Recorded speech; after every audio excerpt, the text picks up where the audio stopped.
Hello everyone, and welcome to the Willard Snapshot. Our presentation will feature Veterans Day. On Veterans Day and every day, we honor the bravery and sacrifices of the brave men and women that served in the military in wartime or peacetime. Here's a snapshot of our Veterans Day celebration. Hi, my name is Jacqueline, and I am a 5th grade student here at Willard School. Today is Veterans Day. Do you know what a veteran is? A veteran is anyone who served in the military, either in the past or the present. There are 5 branches or parts of the military. Do you think you can name one of the branches? You're about to find out. Hello, my name is Talon, and I'm going to tell you the names of the 5 parts of the military. They are the Army, Air Force, Navy, Coast Guards, and the Marines. They defend our freedom on land, sea, air, and even in cyberspace. Hi, I'm Mariah. Did you know while you are eating, while you're sleeping, while you're at school, the 5 branches of the military are defending your freedom all around the world? I'm Elias. Do you know what day we celebrate Veterans Day every year? It is always on November 11th. This is because that was the day an armistice, which is an agreement to stop fighting, was signed to end World War I. It was signed at 11 in the morning of the 11th day of the 11th month in the year 1918. Hi, I'm Taylor. Veterans Day is a very special day. It is the day we honor those brave men and women that have sacrificed so much to fight for our freedom. I'm Karan. You could do something special for Veterans Day, and that would be to say thank you to our veterans. Ask your parents or guardians if they know a veteran. Maybe you have one in your family. Thanking a veteran is the best way to celebrate Veterans Day.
Good morning. My name is Walter Corfell. Carrie Sheridan. What branch of the military did you serve with and where did you serve? I served in the United States Army, and most of it in Vietnam, and then at Fort Devens the remainder of the time. I served in the Army, and my duty station was Vietnam. How old were you when you joined the military, and how did you end up deciding to join, and how long did you serve? I was 23. Back in the 60s, there was a situation set up called a draft, which meant when you were over 18, you were selected to serve your country.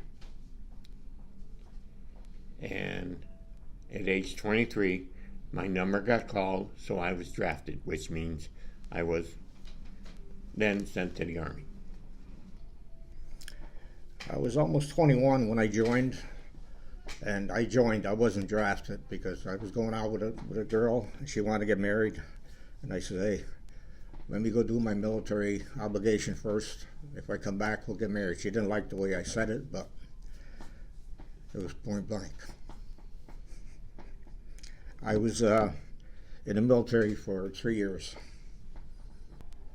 And what years did you serve, and were you part of any war or conflict? I was in the service from 1966 to 1969. I served in Vietnam from July 66 to March 68, and the rest at Fort Devens. I served from 1969 to 1971. Yes, the conflict was in Vietnam.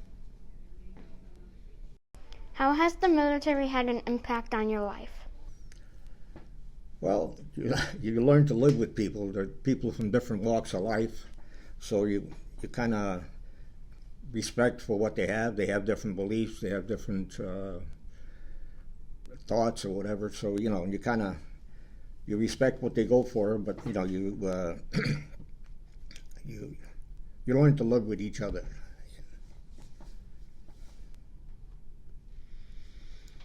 I think the basic things you learned in the military, one was to work hard, two was to rely on the people around you, and learn how you become a member, no matter what you do in life, a member of a team. And your part in the team varies greatly, but you are a part of the team. So as life goes on, you realize that no matter where you go to work, you become part of a team. Thus, it's probably the most important thing I learned in the military. What is one piece of important advice you would give based upon your life experiences? Basically, to work hard, teamwork, and accept people for who they are. Life is short, so be yourself, listen to other people, try to learn, and don't give up. Pursue your dream. What was it like to be away from your family for long periods of time? Well, it's hard at times, but again, we had we didn't pay for the mail, for the stamps or anything. It was free mail, so we wrote each other.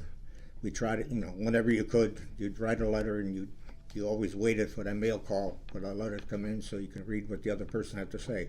And sometimes you get packages, but if somebody else didn't get a hold of it first, you got maybe the remnants of it. I think a key thing there is communication. Yes, I think most people who go in the military, it is their first time away from home for any length of time. I had just gotten married before I was drafted. So that first year when I was sent to Vietnam, my wife and I corresponded by letters. There was no cell phone, there was no, video conferencing, nothing like that. So we wrote back and forth. And eventually I got to meet her in Hawaii after 6 months in Vietnam. So we got together for a week. Then I returned to Vietnam. She returned back to the States. But communication is the best thing you can do with family when you're away for a long period of time. What did an average day look like for you when you were in the military? Well, basic days where you start at sunrise or 6, whatever it may be. You got up, you got moving. During training, you train for the next 8 hours a day. During the conflict, we got up at dawn. We basically walked through the jungles and then went to bed when it got dark, allowing a little time to eat. And that went on for approximately a year. But I don't know, there's a difference between Vietnam and the States, though there is and there isn't. There is a basic, if you will, thing that you follow every day. An average day, it's pretty well regimented. You have certain tasks you have to do. It's almost repetitive. Every day you do the same thing, but it's planned, pre-planned, unless there's an emergency. That's in the regular times. When you're in a conflict, that's a different story. You adjust to what you do. Like I was in transportation, we couldn't supply enough ammo for the Air Force Base, so we ran 24 hours a day. My shift was 6 at night to 6 in the morning, escorting convoys. We often talk about friendship, trust, and cooperation being important aspects of our daily lives. What role did friendship, trust, and cooperation play in your time in the service? When you first enter the service, you are with a whole bunch of people you've never met. You quickly learn to rely on them. You eventually become friends, but you work as a team. And you eventually get to know people from all walks of life that you've never been, exposed to before. Well, we all depend on each other. We kind of try to cover each other's back, as they say. So, and it's everybody has a job to do, but you also, that whatever you do, somebody's going to cover you. Somebody's got your back. Today, I think young kids, when they come to school, are going to sit with somebody new each day or when they first get here. And remember to accept the person for who they are. Not what they are, but who they are. And learn to become friends and work as a team. On behalf of all the students and staff at Willard School, we thank you for taking the time to be with us today and share your thoughts and stories with us.